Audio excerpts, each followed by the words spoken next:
तुम्ही काळे मिट्ट झालेले बर्नर कधी साफ करून बघितलात का? एकदा साफ करून बघा, म्हणजे गॅससुद्धा तुमचा फास्ट चालेल बरं का.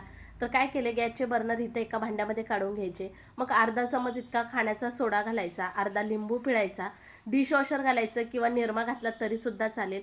मग हे आपले बर्नर बुडतील इतकं आपल्याला ह्याच्यामध्ये गरम पाणी घालायचं आहे. अर्धा तास आपल्याला असंच ठेवायचं आहे आणि तुम्हाला बघा रिझल्ट इथंच समजत असेल. काथ्याने तुम्हाला अशा प्रकारे हे बर्नर घासून घ्यायचे आहेत, एकदम मस्त असे निघतात. गॅस सुद्धा आपला फास्ट चालतो. आता हे बरेच दिवसाचे बर्नर आहेत, जवळजवळ 10.5 वर्षाचे, त्यामुळे एवढे काही क्लीन निघणार नाही. पण जर तुमचे बर्नर नवीन असेल तर एकदम छान नव्यासारखे असे निघतात. तर 2 ते 3 पाण्यातनं स्वच्छ असे बर्नर धुवून घ्यायचे आणि मग आपल्याला कोरड्या कपड्यातनं छान असे पुसून घ्यायचे. बर्नर कसे क्लीन करायचे ते तर बघितलं, पण त्याचबरोबर किचन ओटा, गॅस, किचनच्या स्टाईल, बेसिंग कसं साफ करायचं ह्याचा व्हिडिओ पाहिजे का? मग इथं खाली ॲरोवरती क्लिक करा आणि संपूर्ण व्हिडिओ बघा आणि असा चकाचक किचन करून टाका. चला सबस्क्राईब करा.